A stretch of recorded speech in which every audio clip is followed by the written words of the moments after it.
Bismillahirrahmanirrahim. Assalamualaikum warahmatullahi wabarakatuh. Perkenalkan, nama saya Nur Majidah, NIM E1E019242 kelas 5G dari Prodi Pendidikan Guru Sekolah Dasar Universitas Mataram. Tujuan saya membuat video ini guna untuk memenuhi tugas ujian tengah semester dari mata kuliah ilmu keilmiahan dasar, yang dimana saya akan menjelaskan atau mempresentasikan materi dengan menggunakan PPT. Adapun judul artikel yang saya dapat yaitu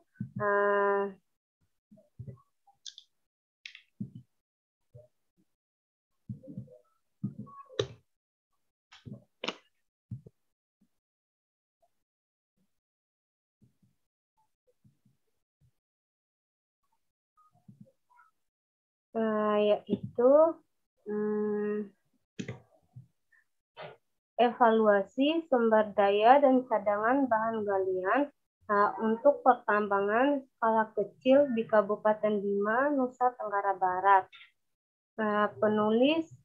Penulisnya yaitu Manggara Pohan dan Nixon Juliawan. Selanjutnya yaitu saya akan menjelaskan artikel yang saya ambil. Yang pertama yaitu lokasi, kesampaian, dan demografi daerah kegiatan. Kabupaten Bima merupakan kabupaten yang terletak paling timur di Pulau Sumbawa. Secara administratif termasuk ke dalam Provinsi Nusa Tenggara Barat. Secara geografis terletak antara 117 derajat Celcius sampai 119 derajat Celcius bujur timur dan 70 derajat Celcius lintang selatan. Luas wilayah Kabupaten Bima adalah 4.596.900 km pangkat 2 atau 22,5% dari total luas Provinsi Nusa Tenggara Barat. Selanjutnya yaitu adapun maksud dan tujuannya.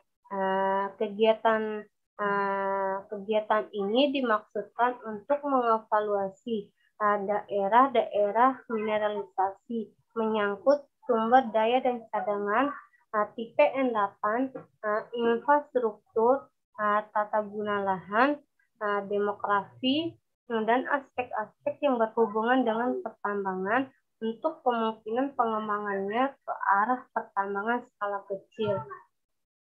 Dan di mana tujuannya di sini adalah untuk mengetahui potensi bahan galian yang dapat dikelola dan dimanfaatkan secara lebih optimal dengan tidak mengabaikan sumber daya dan cadangan bahan galian kecil, serta merupakan landasan penetapan kebijakan, terutama dalam usaha meningkatkan kegiatan sektor pertambangan di Kabupaten Bima. Selanjutnya yaitu geologi dan pertambangan. Yang pertama yaitu geologi regional. Strategi Kabupaten Bima dimulai dari satuan bantuan yang berumur tua hingga yang berumur muda adalah sebagai berikut yaitu satuan bantuan gunung api tua, satuan bantuan gamping berlapis, bantuan gunung api, satuan bantuan tufa dakitan, bantuan intrusi, bantuan gamping berlapis, hasil gunung api tua, batu gamping koral dan aluvium, dan endapan pantai.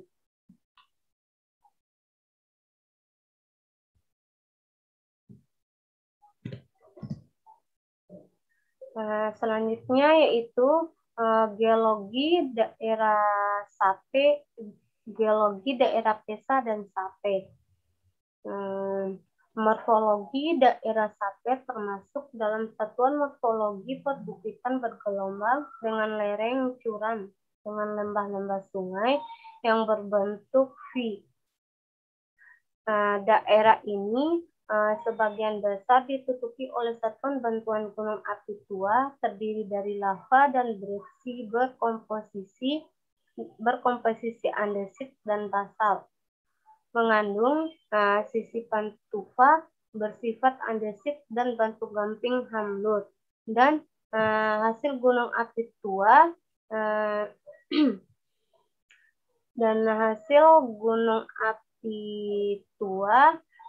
bantuan intrusi yang ditemukan adalah bantuan intrusi tonalit dan bantuan intrusi dasit. Umumnya bantuan gunung api di daerah ini telah mengalami perubahan hidrotermal, propolitisasi, dan silicifikasi. Perubahan ini dapat dilihat jelas di daerah Kabupaten Sumbo.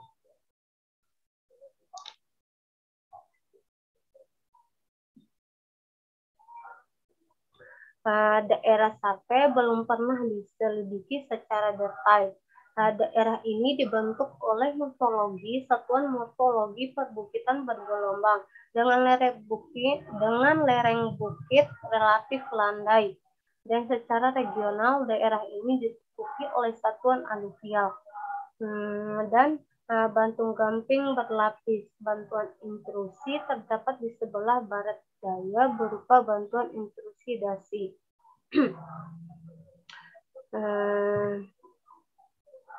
Selanjutnya yaitu mineralisasi daerah Pesa. Yang pertama yaitu ringin. Ringin terletak di pinggir es. Sumbo mempunyai ketebalan 20 meter, tinggi dari permukaan sungai yaitu 40 meter.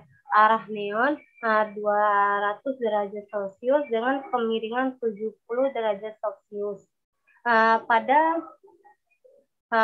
urat kuarsa dapat diamati mineralnya yaitu azurit, kalkopirit, pirit, mangan, sphalerit, dan hermatit.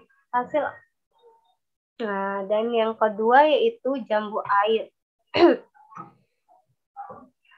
Jambu air mempunyai ketebalan 18 meter, terletak 1.600 meter sebelah selatan dingin, mempunyai beda ketinggian 340 meter dengan urat dingin.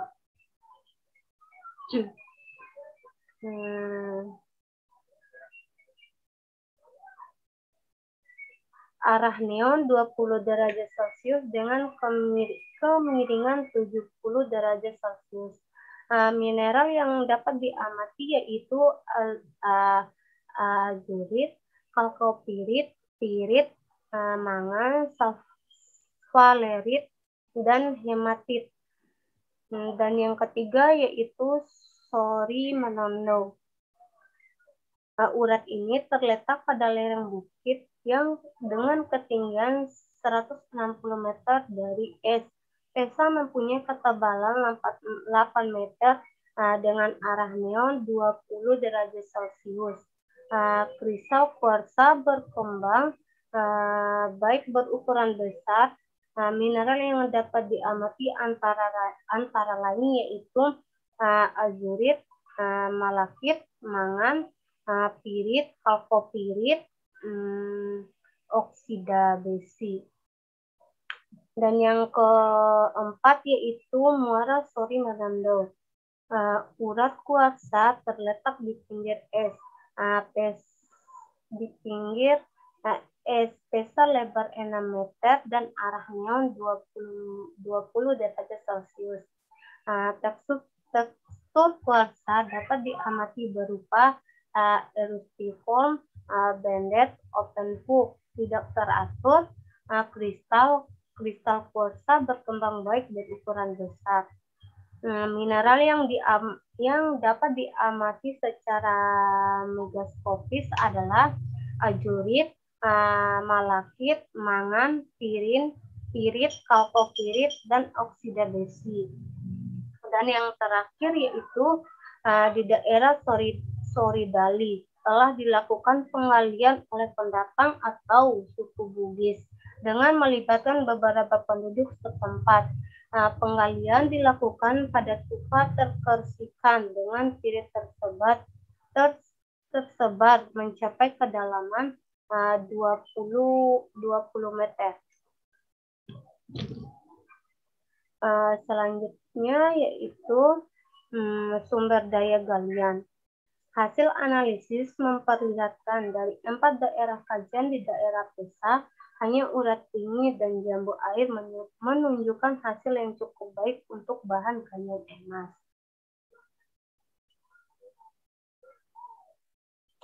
Sedangkan daerah lain kandungan emas sangatlah rendah. Untuk daerah Sape, baik kandungan emas maupun unsur lainnya juga sangat rendah. Selanjutnya yaitu aspek pertambangan. Yang pertama yaitu di daerah Pesa. Yang bagian A yaitu sistem penambangan. Tersingkapnya tubuh biji berupa urat di beberapa tempat dengan arah dan kemiringan relatif sama, seperti urat dingin, dan jambu air. Dapat ditafsirkan urat tersebut merupakan suatu tubuh urat. Diperkirakan letak urat ini tidak terlalu dalam, sehingga penambangan dapat dilakukan dengan sistem tambang terbuka dengan menggunakan metode konvensional. Tahap ini dilakukan meliputi pembersihan lahan, pemindahan lapisan tanah penutup, dan pengambilan biji. Dan bagian B yaitu pengangkutan.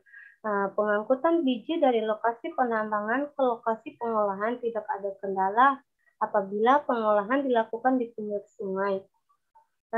Akan tetapi harus diperhitungkan apabila pengolahan dilakukan di desa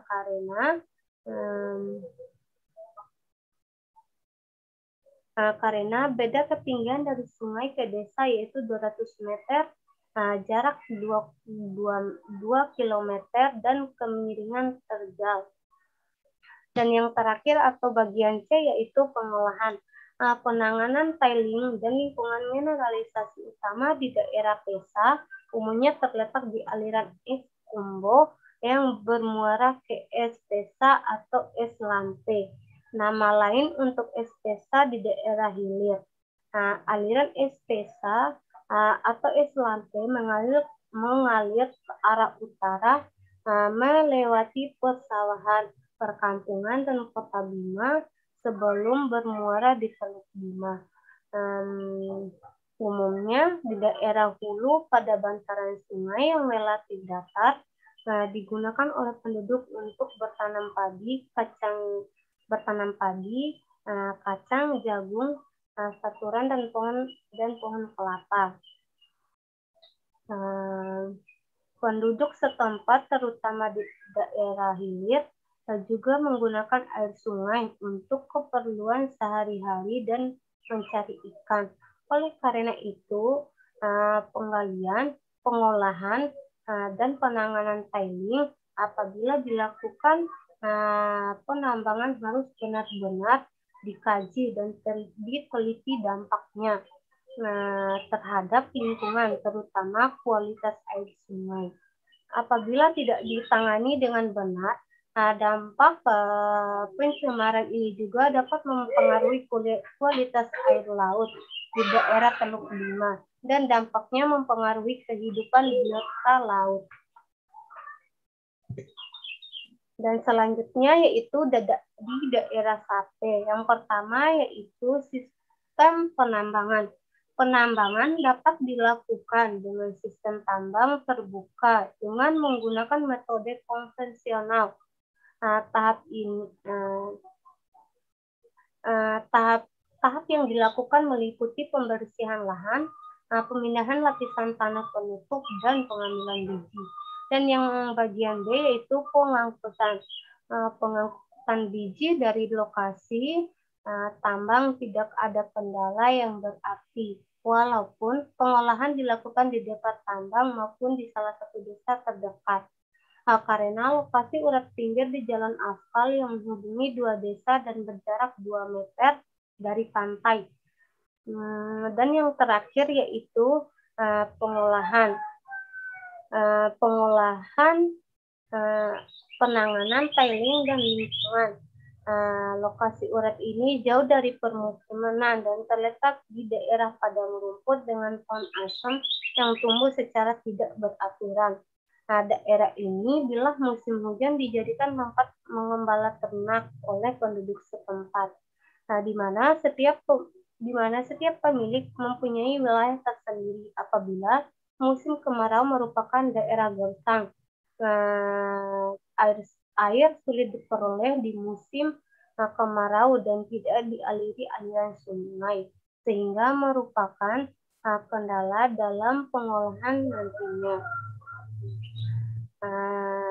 Dan selanjutnya yaitu evaluasi.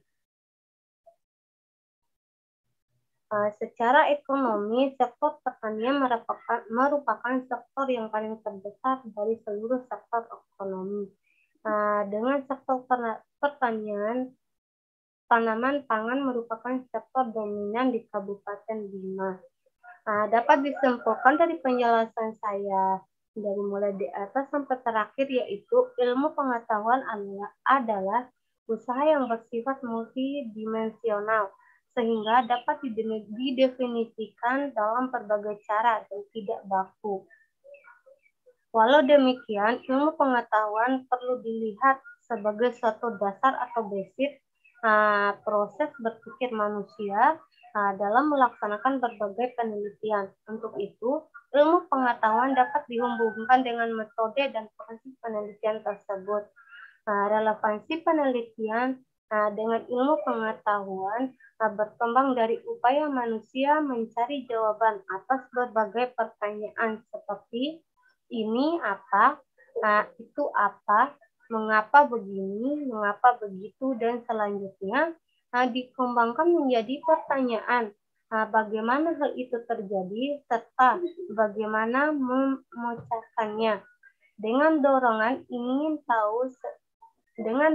ingin tahu tersebut, manusia selalu ingin mendapatkan pengetahuan mengenai permasalahan yang tidak diketahuinya, sehingga pada akhirnya muncul pengetahuan baru yang dikenal sebagai ilmu pengetahuan atau knowledge yang sistematis dan terorganisir.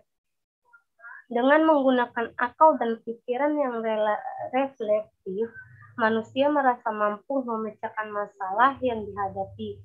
Pendekatan yang digunakan dapat bersifat ilmiah dan non-ilmiah. Pendekatan ilmiah dapat berupa penelitian, sedangkan pendekatan non-ilmiah dapat berupa akal sehat, prasangka, intuisi, penemuan, kebetulan atau coba-coba atau trial and error,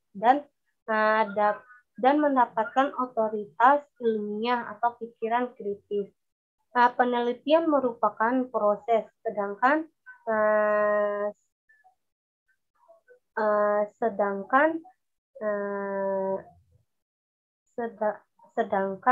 hasilnya adalah ilmu. Dari semua penjelasan tersebut jelas sudah bahwa terdapat keterkaitan antara ilmu pengetahuan dengan penelitian. Melakukan penelitian memang dibutuhkan ilmu pengetahuan, tidak akan muncul pengetahuan baru apabila tidak ada sebuah penelitian. Itu saja yang dapat saya sampaikan. Nah, lebih dan kurangnya saya mohon maaf. Wabillahi taufiq wal hidayah. Wassalamualaikum warahmatullahi wabarakatuh.